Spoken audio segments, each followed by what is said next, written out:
ਇਹਦੀ ਲਈਓ ਅਸੀਂ ਦੋਨੋਂ ਕੈਮਰਾ ਸ਼ਾਈ ਨਹੀਂ ਨਾਲ ਤੇ ਖੜੇ ਹੋ ਨਾ। ਚਲੋ ਠੀਕ। ਤੁਹਾਡਾ ਪ੍ਰੌਣਚਾਰਕ ਮੀਆਂ ਆਸਫ ਅਲੀ ਤੇ ਮੇਰੇ ਨਾਲ ਇੱਥੇ ਇੱਕ ਫੈਮਿਲੀ ਮੌਜੂਦ ਆ। ਮੈਂ ਦੇਖੀ ਦੂਰੋਂ ਬੜੀ ਖੂਬਸੂਰਤ ਫੈਮਿਲੀ ਸੀਗੀ ਤੇ ਮੈਂ ਕਿਹਾ ਆ ਕੇ ਇਹਨਾਂ ਨਾਲ ਗੱਲਬਾਤ ਕਰੀਏ। ਆ ਬੜੇ ਖੂਬਸੂਰਤ ਭਾਈ ਸਾਡੇ, ਬੜੇ ਨੌਜਵਾਨ, ਉੱਚੇ ਲੰਮੇ, ਇਹਨਾਂ ਨਾਲ ਗੱਲ ਕਰਦੇ ਆ। ਪਹਿਲੇ ਤਿੰਨਾਂ ਕੋਲੋਂ ਜਾਣਦੇ ਆ ਜੀ ਕੀ ਹਾਲ ਚਾਲ ਹੈ ਜੀ। ਬਹੁਤ ਵਧੀਆ ਜੀ। ਕੀ ਨਾਂ ਤੁਹਾਡਾ?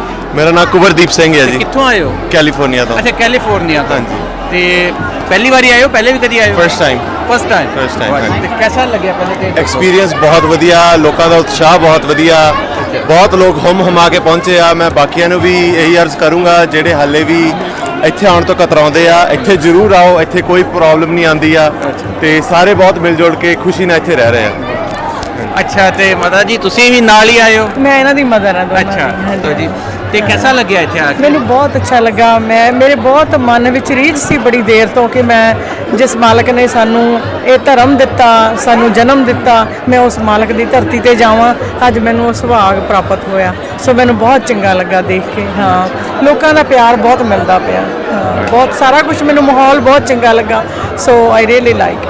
ਅੱਛਾ, ਮੈਂ ਆਇਆ ਨਾ ਤੇ ਪਹਿਲੇ ਭਾਈ ਨੇ ਮੈਨੂੰ ਇਹੀ ਕਿਹਾ ਯਾਰ ਸਾਡੇ ਨਾਲ ਗੱਲ ਕਰਨ ਦੇ ਬਜਾਏ ਨਾ ਸਾਡੀ ਭੈਣ ਨਾਲ ਗੱਲ ਕਰਿਓ। ਅੱਛਾ, ਤੇ ਇਹਨਾਂ ਨੂੰ ਪੁੱਛਦੇ ਹਾਂ ਜੀ ਕੀ ਨਾਂ ਤੁਹਾਡਾ? ਦਮਨਦੀਪ ਕੌਰ। ਅੱਛਾ, ਤੇ ਤੁਸੀਂ ਉੱਥੋਂ ਹੀ ਕੈਲੀਫੋਰਨੀਆ ਤੋਂ? ਹਾਂਜੀ। ਪਹਿਲੇ ਦੱਸੋ ਕਿਹਦਾ ਲੱਗਿਆ ਇੱਥੇ ਆ ਕੇ? ਬਹੁਤ ਵਧੀਆ। ਬਜ਼ੁਰਗਾਂ ਤੋਂ ਸਿਰਫ ਕਹਾਣੀਆਂ 'ਚ ਸੁਣਦੇ ਹੁੰਦੇ ਸੀ, ਪਾਕਿਸਤਾਨ ਇਹ ਪਾਕਿਸਤਾਨ ਉਹ, ਦੇਖ ਲਈਏ ਕਿ ਪਾਕਿਸਤਾਨ ਕੀ ਸ਼ੈ ਹੈ। ਹਾਂਜੀ। ਕਿਉਂਕਿ ਦੇਖਿਆ ਤੇ ਫਿਰ ਅੱਛਾ ਇੱਥੋਂ ਗਏ। ਹਾਂਜੀ, ਨਨਕਾਣਾ ਸਾਹਿਬ ਦੇ ਨਾਲ ਹੈਗਾ ਚਾਰ ਚੱਕ ਭਗਵਾਨਪੁਰਾ, ਉੱਥੋਂ ਗਏ ਸਾਡੇ ਬਜ਼ੁਰਗ। ਅੱਛਾ, ਇੱਥੋਂ ਦੇ ਹੋ? ਹਾਂਜੀ। ਤੇ ਇੱਥੋਂ ਇੰਡੀਆ ਕਿਹੜੇ ਇਲਾਕੇ 'ਚ ਗਏ ਸੀ? ਅਸੀਂ ਫਗਵਾੜੇ ਦੇ ਹਾਂ। ਅੱਛਾ, ਫਗਵਾੜੇ ਗਏ ਸੀ। ਹਾਂਜੀ, ਫਗਵਾੜਾ ਜਲੰਧਰ ਤੇ ਲੁਧਿਆਣੇ ਦੇ ਵਿੱਚ ਵਿਚਕਾਰ। ਅੱਛਾ, ਅਸੀਂ ਜਲੰਧਰ ਤੋਂ ਆ ਤੇ ਸਾਡਾ ਪਿੰਡ ਸੀ ਕੋਟ ਬਾਦਲ ਖਾਨ, ਤਹਿਸੀਲ ਫਲੋਰ। ਅੱਛਾ ਜੀ। ਅੱਛਾ। ਫਲੋਰ ਲੱਗ ਗਈ ਫਗਵਾੜਾ। ਅੱਛਾ, ਨਾਲ ਹੀ ਆ। ਨਾਲ ਹੀ ਆ। ਅੱਛਾ। ਹਾਂਜੀ। ਤੇ ਅੱਛਾ, ਤੁਸੀਂ ਦੱਸੋ ਕਿਹਦਾ ਲੱਗਿਆ? ਬਹੁਤ ਵਧੀਆ ਸੈਲੈਸਟੀਅਲ ਐਕਸਪੀਰੀਅੰਸ ਕਿ ਜਿੱਦਾਂ ਤੁਸੀਂ ਮਤਲਬ ਜੋ ਤੁਸੀਂ ਸੋਚਦੇ ਆਪਣੇ ਮਨ ਵਿੱਚ ਕਿ ਗੁਰੂ ਨਾਨਕ ਦੇਵ ਜੀ ਜਿੱਥੇ ਪੈਦਾ ਹੋਏ ਹੋਣੇ ਉਹ ਕੈਸੀ ਥਾਂ ਹੋਣੀ, ਅੱਜ ਉਹ ਅਸੀਂ ਐਕਸਪੀਰੀਅੰਸ ਕੀਤਾ। ਮਹਾਰਾਜ ਜੀ, ਇਹ ਇਹਨਾਂ ਦੇ ਇਹੀ ਕਹਿਣਾ ਕਿ ਅਸੀਂ ਇਹ ਸੋਚਦੇ ਹੁੰਦੇ ਸੀ, ਸੁਣਦੇ ਹੁੰਦੇ ਸੀ ਕਿਸੇ ਕਹਾਣੀਆਂ 'ਚ, ਜਿੱਥੇ ਆ ਕੇ ਅਸੀਂ ਦੇਖ ਵੀ ਲਿਆ। ਤੇ ਅੱਛਾ, ਇਹ ਦੱਸੋ ਤੁਸੀਂ ਕਰਦੇ ਕੀ ਹੋ ਉੱਥੇ? ਮੈਂ ਪੁਲਿਸ ਡਿਪਾਰਟਮੈਂਟ 'ਚ ਹਾਂ। ਅੱਛਾ, ਤੁਸੀਂ ਪੁਲਿਸ 'ਚ ਹੋ? ਹਾਂਜੀ। ਅੱਛਾ, ਤੇ ਤੁਸੀਂ? ਮੈਂ ਡਾਕਟਰ ਹਾਂ। ਅੱਛਾ, ਡਾਕਟਰ ਉੱਥੇ ਸਰਕਾਰੀ ਹਸਪਤਾਲ 'ਚ, ਪ੍ਰਾਈਵੇਟ? ਦੋਨੋਂ ਹੀ। ਅੱਛਾ, ਹਾਂਜੀ, ਦੋਨੋਂ। ਅੱਛਾ ਜੀ। ਚਲੋ, ਇਹ ਤਾਂ ਬੜੀ ਗੱਲ ਹੋ ਗਈ। ਮੈਨੂੰ ਇਸ ਲਈ ਡਾਕਟਰ ਸੁਣ ਕੇ ਬੜਾ ਅੱਛਾ ਲੱਗਦਾ ਕਿਉਂਕਿ ਮੇਰੀ ਆਪਣੀ ਮਿਸੇਜ ਵੀ ਡਾਕਟਰ ਆ।